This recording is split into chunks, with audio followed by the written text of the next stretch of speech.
Bonjour à toutes et à tous, aujourd'hui on se retrouve pour une nouvelle vidéo sur cette fois-ci un thème différent.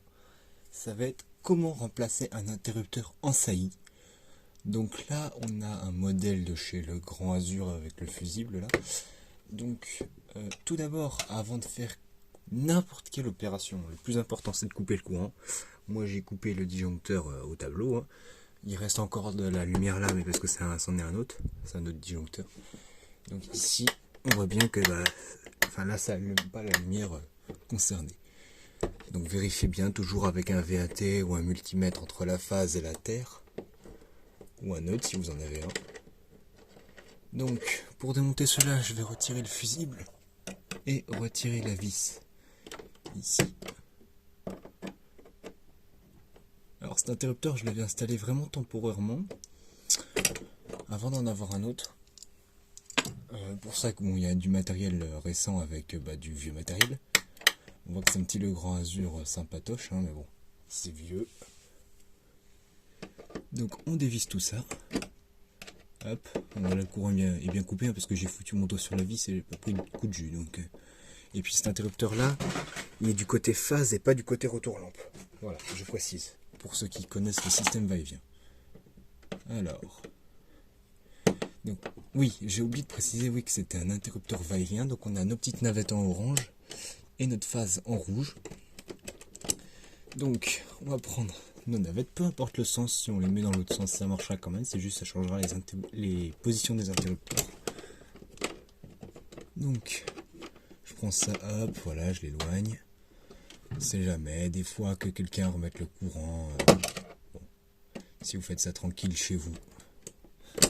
Voilà, le mieux c'est quand même de porter des gants isolants, porter des EPI quoi, même bon, si vous êtes particulier que vous faites ça chez vous, il n'y a presque pas de risque.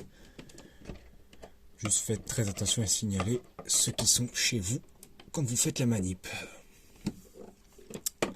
Donc voilà, on va dévisser l'interrupteur, la fixation. Donc là on est sur du bois, donc pas besoin de faire des trous de perçage avec des chevilles. On peut visser à même le bois. Hop, je retire l'interrupteur. Je vous montrerai après ce que ça donne. Alors, je prends mon inter, moi c'est un Legrand OTO. Alors lui, je l'ai récupéré pour ça qu'il est déjà un petit peu cassé au niveau protection, mais c'est pas grave vu qu'il va être installé comme ça.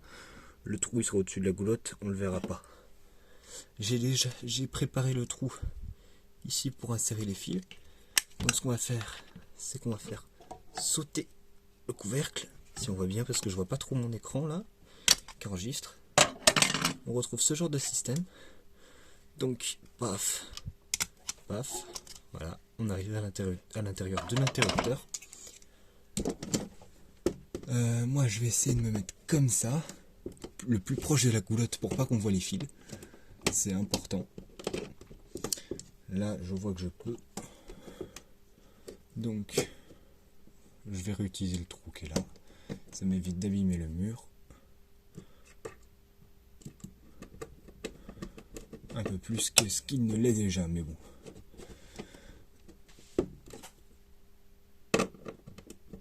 Voilà, je me mets à peu près droit. Si vous avez un niveau à bulle, prenez-le. Il n'y a pas un petit tournevis cruciforme par là? Si, non.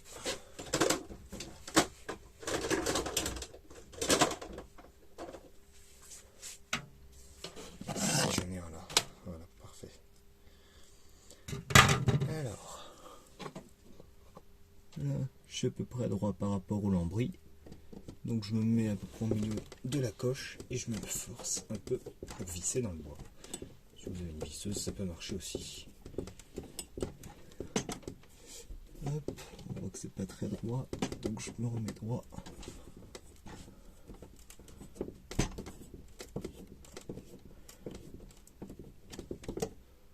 Ouais, de vue il est droit. Ok, là, je remets un petit coup de serrage. Ici, important. Alors le wago, parce que le fil est pas assez long, hein. sinon bah, j'aurais pas mis de wago parce qu'il faut limiter le nombre de connexions en électricité. Un truc que je vois très souvent dans les tutos de remplacement d'ailleurs, je crois que le focus a pas très bien été fait, a pas très bien fonctionné.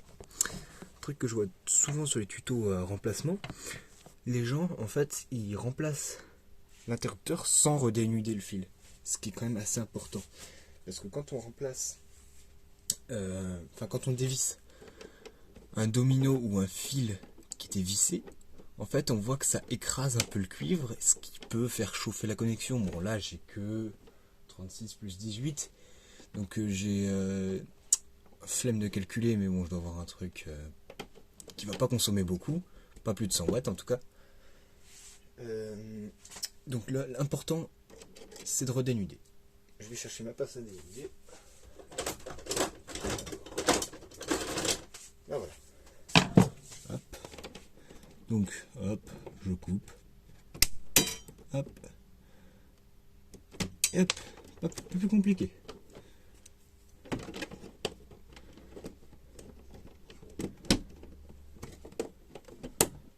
Voilà. Mais on insère bien le fil dans le trou. Puis on visse.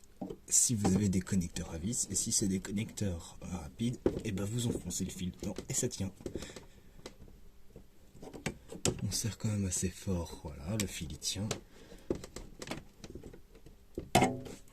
Ok, donc voilà, je pousse le wago, il y a assez de place pour refermer la boîte après.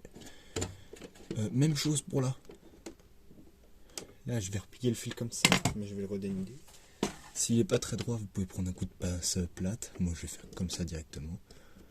Hop, essayer de couper un minimum quand même. Parce que c'est pas très long.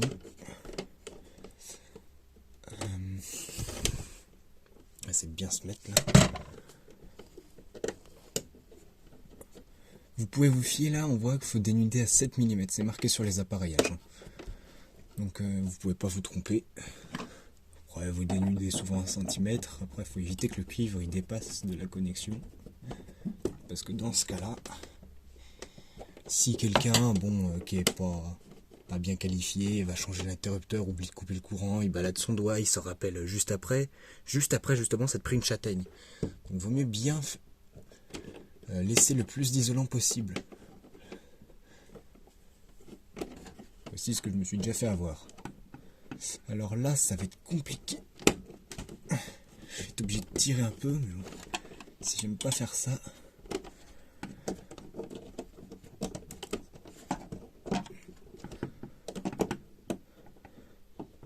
Ouais, on va devoir couper un tout petit peu. Voilà. Là, on voit que c'est pas écrasé par la vis.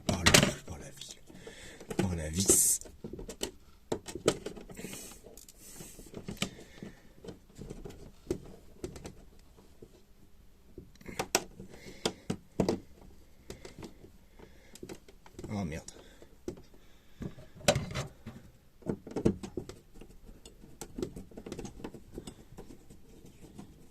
Là, on serre bien aussi. Oh mince, j'étais pas dans le trou.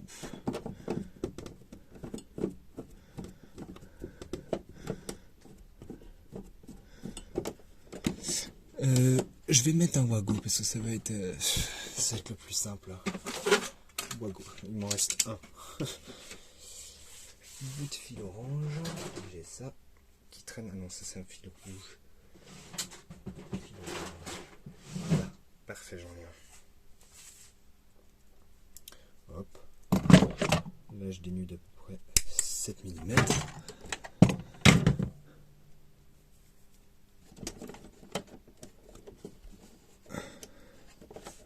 Voilà, c'est à peu près dedans.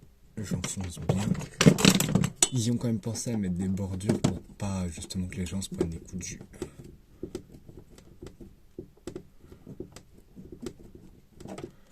Voilà. Si vous serrez trop fort, après ça peut casser le fil. Donc vaut mieux éviter quand on n'a pas le trait. Serrez pas comme un malade, hein, parce qu'après on aura le même problème que si le fil n'avait pas été redénudé. Enfin, faut bien serrer mais pas trop. Là je vais dénuder suffisamment pour le wago.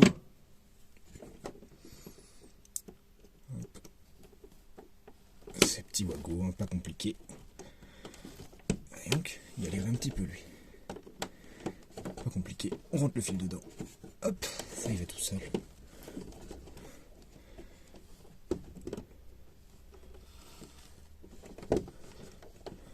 Je pouvais pas mettre de wago levier ici, hein, il n'y a pas cette place. Après, je vous déconseille en général de mettre des wagos comme ça dans l'interrupteur parce que c'est chiant, on va pas se mentir. Et qu'il est préférable de recouper un peu la goulotte pour déplacer un petit peu plus l'interrupteur à gauche et avoir un peu plus de râpe de fil. Après, bon, bah, on va pas chipoter là-dessus, c'est déjà très bien. Sur ces interrupteurs là maintenant, tout est presque déjà fini. Je vérifie un peu le serrage. Oula. Hop, je donne un petit coup. Terminé. J'ai plus qu'à mettre ça.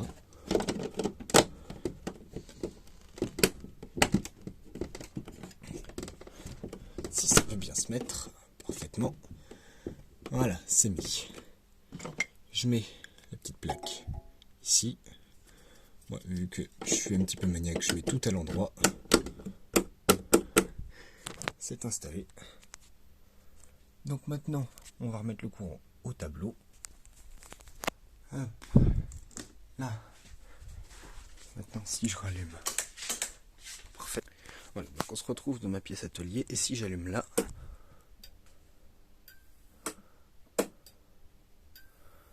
Parfait.